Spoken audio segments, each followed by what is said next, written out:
सकते। तो प्रदोष के दिन, प्रदोष काल में शाम का समय सूर्यास्त का कुछ पल, कुछ घड़ी के पहले से लेकर बाद तक का प्रदोष काल के अंतर्गत आप शंकर जी के मंदिर में जाकर 1 लोटा पानी, 5 बेलपत्र भी अगर समर्पित करते हैं तो संपूर्ण प्रदोष का फल आपके भाग्य में प्रबल हो जाए। शिव महापुराण में शिव कथा कहती है, नंदी का एक पांव जो ऊपर होता है, आप लोगों ने दर्शन करे होंगे शंकर जी के मंदिर में नंदी के, तो नंदी का एक पांव उठा हुआ होता है, एक पांव नीचा की ओर होता है।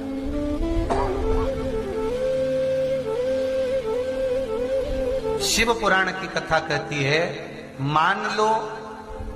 कोई हड्डी से जुड़ा हुआ रोग, नेत्रों से जुड़ा हुआ, मस्तिष्क से जुड़ा हुआ कोई रोग रहता है,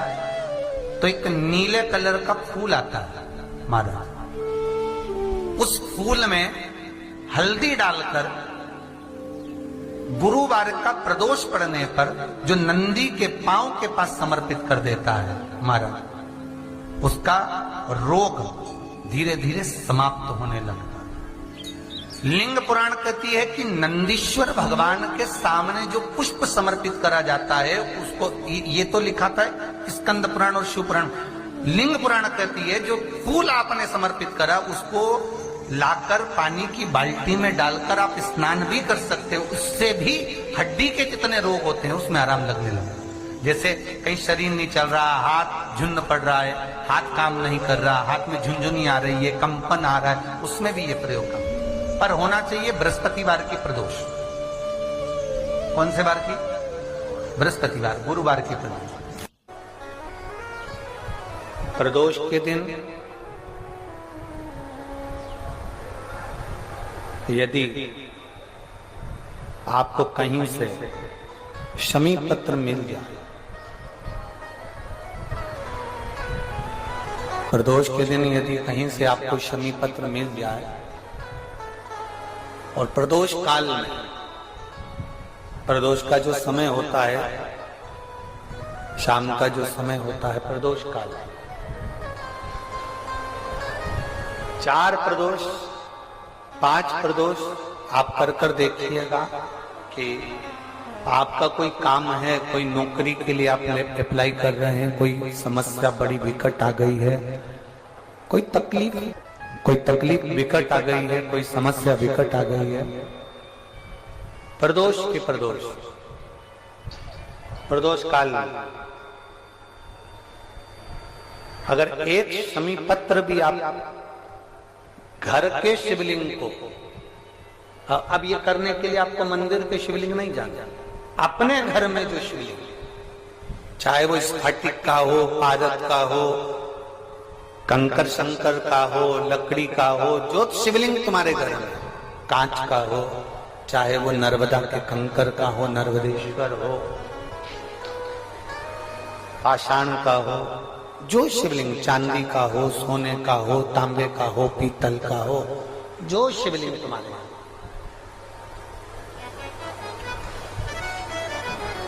एक शमी पत्र यदि आप भगवान शंकर के शिवलिंग पर समर्पित कर रहे हो और उस शमी पत्र को उठाकर रात्रि को 9:15 की जो एक मुहूर्त होता है, एक समय होता है जिस समय पर हम अपने मन की बात भगवान शंकर को कहते हैं, पूर्व में भी इसका वर्णन हम कर चुके हैं कथाओं में। उस 9:15 पर वो शमी पत्र को उठाकर एक कागज में, एक कटोरी में उसको रखते, 4 या 5 प्रदोष के उस शमी पत्र को अपने पास में रखिए और जिस कार्य के लिए जा रहे हो उसको जेब में ऊपर के भाग में उसको रखकर लेकर जाइए, आपका वो कार्य सफल होकर ही रहेगा, वो रुक नहीं सकता। वो शमी पत्र में इतना बल होता है, प्रदोष का जो शमी पत्र होता है वो बड़ा बलवान होता है, बड़ा प्रदोष, शिवरात्रि, सोमवार की अष्टमी प्रदोष भी हर महीने आती है, शिवरात्रि भी हर महीने आती है, सोमवार भी हर महीने 2, 3, 4, 5 पड़ी जाती है। सोमवार की अष्टमी जरूर साल भर में 4 या 5 आती है। सोमवार, प्रदोष, शिवरात्रि, सोमवार की अष्टमी, ये वो तिथियां हैं, ये वो बार हैं। अगर कोई भूल से भी शंकर भगवान के शिवलिंग का निर्माण करता है या अपने घर में रखे हुए शिवलिंग पर शमी पत्र को समर्पित कर देता है, तो जिंदगी में उसका बाल बांका हो ही नहीं सकता। प्रदोष के शमी पत्र में बल होता है। प्रदोष पत्र, एक शमी पत्र तुम्हारी उलझन को समाप्त कर दे। मेरी जीजियों, प्रदोष का इंतजार भी मत करा करो कि प्रदोष का दिन आएगा या प्रदोष का दिन आएगा तो हम गला पकड़ रहा है बाबा। प्रदोष का दिन आएगा तो हम भगवान शंकर को प्रदोष के समय में, शाम के समय पर हम बेलपत्र, शमी पत्र, चावल समर्पित करेंगे। आप तो प्रयास करा करो। कभी अगर मौका मिल जाए तो प्रदोष काल में, प्रदोष के समय पर एकांतेश्वर शिवलिंग मिल जाए, कहीं एकांत में कोई शंकर भगवान का शिवलिंग मिल जाए, एक बेलपत्र लो,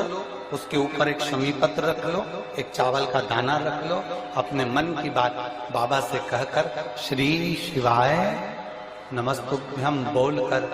शंकर भगवान की अशोक सुंदरी वाली जगह पर स्पर्श कराकर वही शमी पत्र, वही अक्षत का दाना, वही बेलपत्र शंकर भगवान के शिवलिंग पर उसको समर्पित कर दो। समर्पित करते समय ये जो डंडी का मुख है,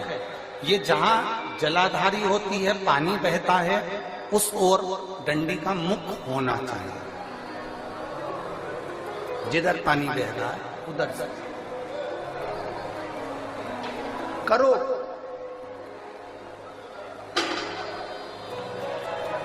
प्रदोष काल में करी गई आराधना,